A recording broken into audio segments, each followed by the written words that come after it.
BSc part second के विद्यार्थियों के लिए आज हम पढ़ने जा रहे हैं ऊष्मागतिकी के अंदर जो मैक्सवेल ने वेग वितरण नाम दिया था, जिसमें हमने देखा था जो कि मैथमेटिकल इक्वेशन थी, उसमें उसने बताया था कि जो भी हमारे पास तुल्य निकाय है उसके अंदर जो गैस भरी है उसमें एक निश्चित परास ले लें चाल की C से C प्लस DC के मध्य पाए जाने वाले अणुओं की संख्या एक निश्चित ताप पर क्या होगी, नियत होगी।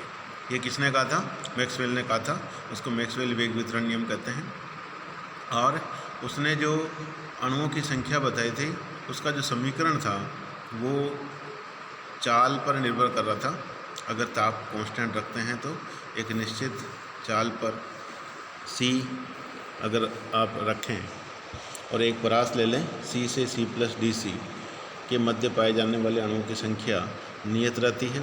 यहाँ ये बताना चाह रहा है क्योंकि अणुओं की जो गतिज ऊर्जा है वो चाल पर निर्भर करती है। हम जानते हैं अगर वेग v है और ऊर्जा E है, E=12m² होता है, लेकिन हम यहाँ v के परिमाण को c से व्यक्त कर रहे हैं। हमारे जो नोट्स हैं और किताब है उसमें चाल को c से बताया गया है।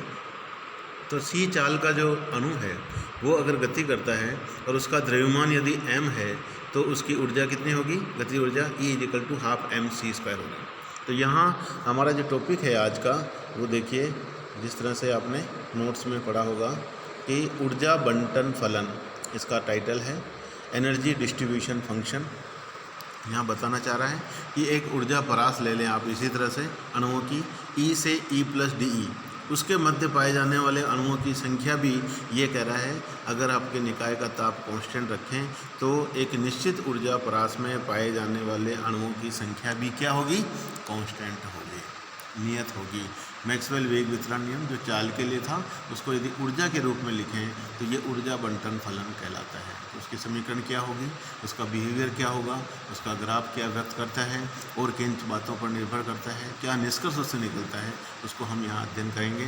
तो सबसे पहले यहाँ जो ऊपर समीकरण दिखी है आप देखिए, समीकरण 1 जो आपको दिख रही है E=mc²। यहाँ क्या कह रहा है कि यदि हमारे पास जो गैस है उसके एक अणु का द्रव्यमान यदि m माने और उसकी चाल c हो तो उसकी स्थानांतरण गतिज ऊर्जा E= क्या होगी? mc², half mc²। जो आप पढ़ चुके हैं उसमें कोई नई चीज़ नहीं है। अगर आपको ऊर्जा परास लेनी है DE तो क्या करेंगे? समीकरण 1 का अवकलन करेंगे, लेफ्ट हैंड साइड में E का DE हो जाएगा और राइट हैंड साइड में विथ रेस्पेक्ट टू C करना है। m चूँकि कांस्टेंट है, c² का 2c हो जाएगा।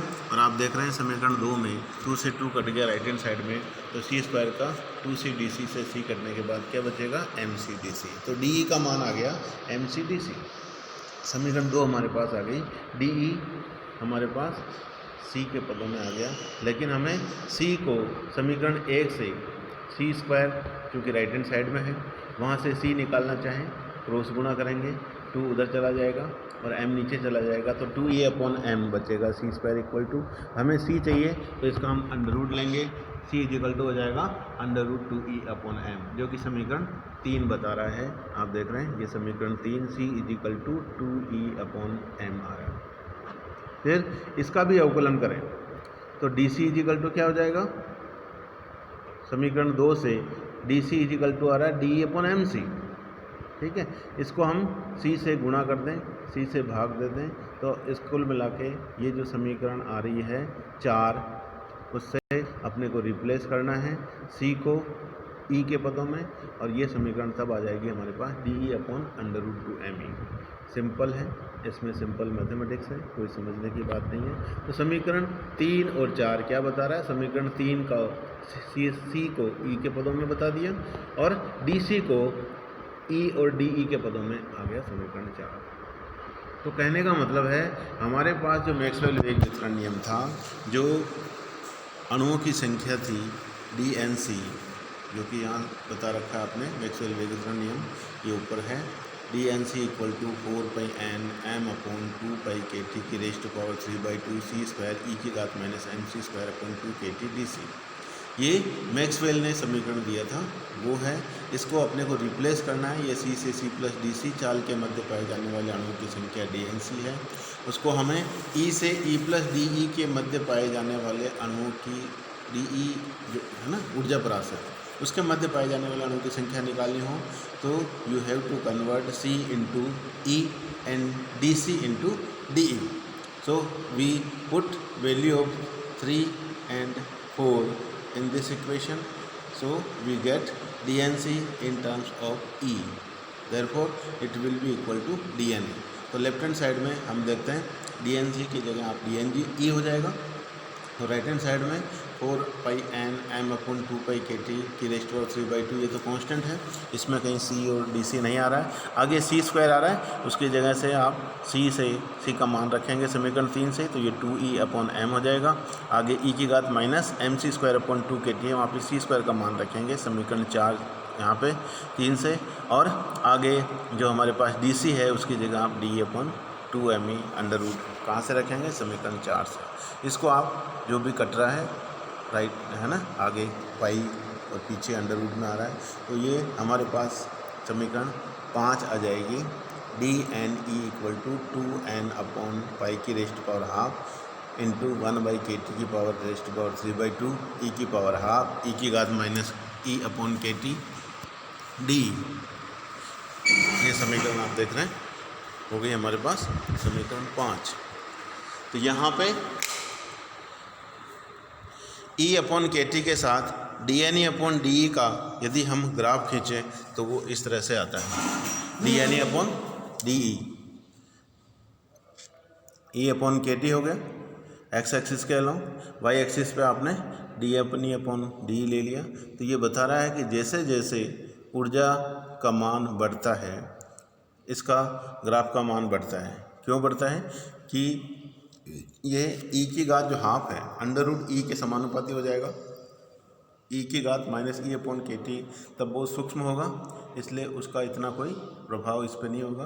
पहले ई की घात हाफ के समानुपाती होगा और बाद में उच्च घात के पदों के लिए ई की घात हाफ का प्रभाव कम होगा और ई की घात minus E upon K T प्रभावित होगा और वो चतुर्घातांकी रूप से कम होगा। तो इसका अध्ययन करने के लिए ये जो समीकरण आ रही हैं इसको हम लेते हैं समीकरण 6। क्या कह रहा है, ई प्लस डी ई और ई प्लस डी के मध्य होने की प्रायिकता पी ई हो तो उसका मान हो जाएगा D N E upon N, और ये आ जाएगा 2 upon under root pi 1 upon K T की रेस्ट पावर 3/2 ई की घात हाफ ई की घात minus E upon K T D E. समीकरण 6 जो बता रही है। इस ऊर्जा बंटन फलन के समीकरण 6 से निम्न निष्कर्ष निकलते हैं। क्या निकलते हैं, यदि अणु स्थिर है तो उसकी चाल स्थिर है, जीरो हो जाएगी। चाल स्थिर है तो उसकी ऊर्जा जो गतिज ऊर्जा है वो भी हाफ एम सी स्क्वायर, सी जीरो होने से ई भी जीरो हो जाएगी। तो जब ई जीरो कर देंगे तो राइट हैंड साइड में ई की पावर हाफ आ रहा है वो जीरो हो जाएगा। ई की घात माइनस जीरो, ऊपर देखेंगे ई का जीरो होने से ये तो 1 हो जाएगा, लेकिन ई की घात हाफ जीरो होने से ये पूरा पद ही जीरो हो जाएगा। और समीकरण 6 कह रहा है प्रायिकता भी जीरो हो जाएगी, यानी अगर गैस का अणु स्थिर है तो उसकी प्रायिकता भी शून्य होगी उस परास में पाए जाने की, यानी कोई भी अणु गतिशील नहीं होगा। स्थिर है तो प्रायिकता भी स्थिर होगी। जब ई का मान यानी गतिज ऊर्जा का मान के टी के वोल्टेज मान नियतांक है, टी निकाय का ताप है, तो के टी की तुलना में यदि बहुत कम हो तो ई की घात माइनस अपॉन ई अपॉन के टी क्या होगा, लगभग 1 के बराबर होगा। आप जानते हैं ई की घात x क्या होता है, 1 plus x square upon factorial 2 plus x cube upon factorial 3 and so on. इसी तरह से ई की घात माइनस एक्स लिखेंगे तो वो हो जाएगा 1 minus x plus x square upon factorial 2 minus x cube upon factorial 3 and so on. और यदि ई का मान इस तरह से हम देखेंगे, एक्स यहाँ पे क्या हो गया, ई अपॉन के टी है, तो ये उच्च घात के पदों को नगण्य मान लेंगे और तब इसका मान 1 हो जाएगा। ये मान ऊपर रखेंगे तो डी एन ई किसके समानुपाती हो जाएगा, अंडर रूट ई, यानी ई की घात हाफ के, क्योंकि पहला जो पद है 2 upon root pi 1 upon K T की रेस्ट पावर 3/2 ये तो सब कांस्टेंट होंगे। तो हम कह सकते हैं कि अणुओं की संख्या इस परास में किस पर निर्भर करेगी, उसकी जो प्रारंभिक गतिज ऊर्जा है उसके वर्गमूल के समानुपाती होगी। तो उस प्रारंभ में जो ग्राफ दे रखा है उसमें आप देख रहे हैं जैसे जैसे ई का मान बढ़ता है ये ऊपर बढ़ता जाता है, एक मान पर ये अधिकतम हो जाता है। आगे हम पढ़ेंगे कल, जिसमें E equal to E M पर इसका मान अधिकतम होगा। वहाँ पे अपने C equal to C M पर हमने देखा था अधिकतम प्रेस संभाव्य चाल थी, उसी तरह से यहाँ पे E equal to E M होगा, तब इसका मान अधिकतम होगा प्रायिकता का। वो ई एम को हम मोस्ट प्रोबेबल एनर्जी कहेंगे, अधिकतम प्रेस संभाव्य ऊर्जा कहेंगे, वो हम कल पढ़ेंगे। ठीक है, तो ये ग्राफ बता रहा है कि E लेस देन के टी पर इसका मान क्या होगा, E के वर्गमूल के समानुपाती होगा। लेकिन यदि E का मान के टी से बहुत अधिक हो तो E की घात minus E upon K T will be very very less than 1, अर्थात अणुओं की संख्या चरघातांकी रूप से कम होती है। और ग्राफ में आप देख रहे हैं कि उच्च मान के पदों के लिए ग्राफ जो है चरघातांकी रूप से कम हो रहा है। और सबसे लास्ट में ये कह रहा है कि डी एन ई का मान जो हमारे पास आ रहा है समीकरण 6 में, आप एक बार पुनः इसको देख लें। D N E equal to जो कि प्रायिकता का है 2/√पाई 1/के टी की रेस्ट पावर 3/2 ई की घात half E minus E upon K T D. इसमें कहीं भी द्रव्यमान नहीं आ रहा राइट हैंड साइड में समीकरण 6 में। इसका मतलब डी एन ई का मान यानी एक निश्चित ऊर्जा परास में पाए जाने की जो प्रायिकता है या अणुओं की जो संख्या है वो द्रव्यमान पर निर्भर नहीं करती। यदि ताप आप कांस्टेंट रखें किसी निकाय का तो उसमें गैस कौन सी भरी है, ऑक्सीजन भरी है या नाइट्रोजन है या और कोई गैस है, अलग अलग गैस होगी तो उनके गैस के अणुओं का द्रव्यमान भी अलग होगा। लेकिन एक ही गैस है तो उसके सबके अणुओं का द्रव्यमान समान होगा। तो यहाँ हम देखें कि चाहे गैस कोई सी भी हो उसके एक निश्चित ऊर्जा परास में पाए जाने वाले अणुओं की संख्या समान होगी, अर्थात द्रव्यमान पर निर्भर नहीं करती।